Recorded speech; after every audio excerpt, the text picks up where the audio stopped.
ఇవాళ tangle heart అలాగే కొంచెం గార్డెన్లో ఇది కాయలు, దీని పేరు కాశీ బుడ్ల పండు అంటారు. అయితే గార్డెన్ నిండా ఇది నేను సాయిల్ నల్లమట్టి లాస్ట్ ఇయర్ అంతా స్టోర్ చేయించుకున్నాను.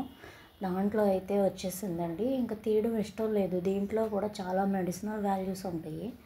ఇప్పుడు మనం ఖాళీగా ఉన్నప్పుడు కొంచెం అలా పైకి వెళ్ళినప్పుడు గట్లా తీసుకుని తినడానికి బాగుంటాయి అని చెప్పేసి అయితే మొక్క ఉంచాను. ఇది ఎలాగో నేను నల్లమట్టి వాడట్లేదు కదా, అందుకని చెప్పేసి ఆ మొక్క అయితే ఉంచాను. చూడండి ఎంత స్ట్రాంగ్గా ఉందో. ఇక్కడ ఈ పచ్చిమిరప మొక్కతో పాటు కూడా ఇక్కడ కూడా వచ్చినాయి. ఇదిగో చూపులకి అయితే చాలా హెల్తీగా ఉందండి. తోటకూర కాడలాగా అసలు బలంగా ఉంది. కానీ మనం తోటకూర అయితే కాడలు కూడా వండుకుంటాం. ఇది అలాగ అవ్వదు. ఓన్లీ వాటి నుంచి వచ్చే కాయలు మాత్రమే మనం యూస్ చేసుకోవాలి. ఇదైతే పెద్దగా పండలేదు కానీ కొంచెం పచ్చి పచ్చిగానే ఉంది. ఇదిగో ఇలా లోపలైతే పైన ఏమో చక్క ప్రొటెక్టివ్గా హార్ట్ షేప్లో అయితే ఉంటుంది. లోపలేమో ఇలాగ చక్క దోసకాయ గింజల్లాగా చిన్న చిన్నవి అలా ఉంటాయి. కొంచెం లోపల పుల్లగా తీగా భలే ఉంటుంది తింటుంటే కూడా. ఇది ఇంకొంచెం అయితే పండాలి. నేను ఇలాగ చూస్తూ ఉంటే ఇదిగోండి పురుగు అయితే వచ్చింది. చూడండి పికాక్ కలర్స్లో ఎంత క్యూట్గా ఉందంటే నా మొహం మీద నుంచి అలా వెళ్ళింది. ఏంటో ఇది ఇలాగ వెళ్ళింది అని చూస్తే ఈ పురుగు అనమాట. ప్రకృతిలో మనకి కొన్ని భలే వస్తాయి కదండి. ఈ సీజన్ అంటేనే చాలా రకాల పురుగులు అవి అయితే బయటకు వస్తూ ఉంటాయి. ఇదిగోండి అది మళ్ళీ వెళ్ళి బెండ మొక్క ఒకటి లాస్ట్ ఇయర్ విత్తనాలు పడి మొలిచిన మొక్కలో ఉంది. కాయ చూడకుండానే ముదిరిపోయిందండి.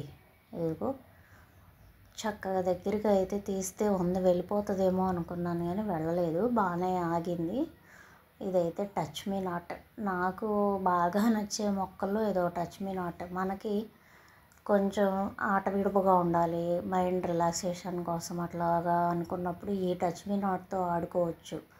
అది ఎంత పెరిగినా ఎవరన్నా వచ్చి టచ్ చేస్తే ముడుచుకుపోతుంది. దాని నుంచి మనం ఒక జీవిత సత్యాన్ని కూడా తెలుసుకోవచ్చండి. అందుకే టచ్ మీ నాట్ కంపల్సరీ ఉంచుకుంటా గార్డెన్లో. ఇదిగో ఇది టచ్ మీ నాట్. అసలు పట్టుకోగానే చూడండి అంత పెద్ద మొక్క కూడా చక్కగా ముడుచుకుపోతుంది. మళ్ళీ ఒక 5 or 10 minutesలో మళ్ళీ వాటి అంతటా అవే ఆకులు అయితే విచ్చుకుంటాయి చక్కగా. ఇది లాస్ట్ ఇయర్ నుంచి నా దగ్గర ఉంటానే ఉంది ఈ టబ్లోనే ఈ ఇయర్ కూడా కంటిన్యూ అయిపోయింది.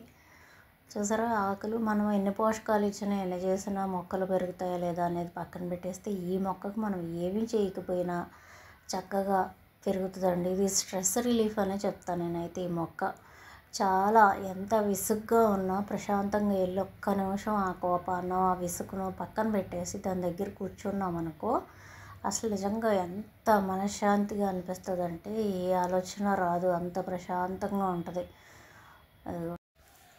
చూసారా అసలు మనం ఏమీ ఫర్టిలైజర్సే వేయలేదండి, అంతే హెల్దీగా ఉంది. కాకపోతే దీనికి చిన్న చిన్న ముళ్ళు లాంటివి ఉంటాయి, త్వరగా వెళ్ళి పట్టేసుకోవడానికి అయితే అవ్వదు.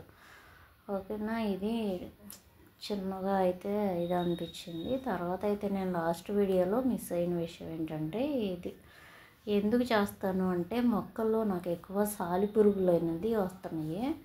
అందుకనే సాలిపురుగులు అవి పట్టకోకుండా ఉంటాయని ఎవరో చెప్పారు, సాంబ్రాణి వేసుకోవచ్చు అని. ఇక్కడ మారేడు మొక్క అవి కూడా ఉన్నాయి కదండి. మనం ఒక్కొక్కసారి స్నానం అది చేయకోకుండా అలా వచ్చేస్తాం కదా. ఈ మారేడు అయితే పూత పూసిందా, కాయలు కాస్తే చెప్తాను అన్నాను కదా. కాయలు అయితే కాయలా మరి ఫస్ట్ ఇయరే కదా, మేబీ చిన్న మొక్క కాబట్టి కాయలేదా లేకపోతే సరిపోలేదా దానికి అనేది అర్థం కాలేదు నాకు కూడా. ఇలా అయితే ప్రతి మొక్కకి కూడా మొత్తం గార్డెన్ కింద పైన అయితే నేను సాంబ్రాణి అనేది వేసుకుంటున్నాను. దానివల్ల ఏంటంటే మనకి కొంచెం అంతా మొక్కలు అనేది ఇది అవుతాయి. ఇక్కడైతే ఇంకో బీరకాయ కనిపించిందండి. మొన్న ఒక బీరకాయ అనుకోకుండా కట్ చేసామన్నాం కదా, ఇది ఒక బీరకాయ. బీరపోద అయితే కాపుకొచ్చింది. పువ్వులు చూసారా. కాకపోతే మాకు ఎండలు బాగా ఉండడంతో ఈ మొక్కలు అయితే వడిలిపోతూ ఉన్నాయండి. ఈ పువ్వుల మొక్కలు ఇదైతే టెంపుల్ ట్రీ కూడా మనం గార్డెన్లో పెంచుకోవచ్చు, బాగానే ఉంటుంది. ఇవన్నీ క్రాటన్స్లేనండి, నాకు పేర్లు కూడా సరిగా తెలీదు. ఇది tangle heart last time sanitary pipe ఉందని చెప్పేసి పైప్ మీద పెట్టా కదా, దీన్ని షేప్ చేయాలండి. ఈ ఇయర్ అయితే లాస్ట్ ఇయర్ వరకు పెరుగుతూనే ఉంది, ఈ ఇయర్ అయితే బాగా కిందకు వచ్చింది కదా, దీన్ని షేప్ చేసుకోవాలి. అందుకని ఆ పెన్ కట్ చేయకుండా చూడండి అది ప్రొద్దుటే వేసా సాంబ్రాణి, సాయంత్రానికి చూసారు ఎలా వడిలిపోయిందో.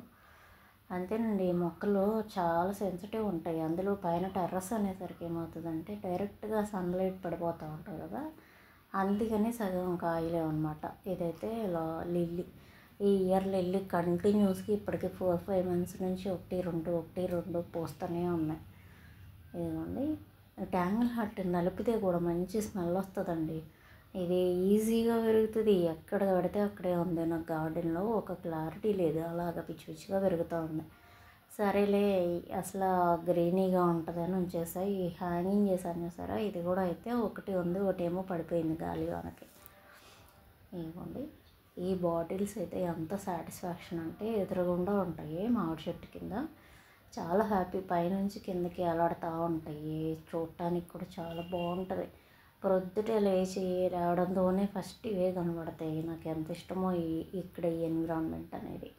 ఇవి మీకు తెలుసు కదా, 2 ఇయర్స్ నుంచి ఇవి కంటిన్యూ అవుతూనే ఉన్నాయి. సీజన్లో కట్ చేస్తాను, మళ్ళీ వర్షాకాలం వచ్చేసరికి పెరుగుతూ ఉంటాయండి. ఇవైతే చాలా బాగున్నాయి. కూల్ డ్రింక్ బాటిల్స్లో ఇలాగైతే ట్రై చేయొచ్చు, మనం చాలా పెంచుకోవచ్చు కూల్ డ్రింక్ బాటిల్స్లో.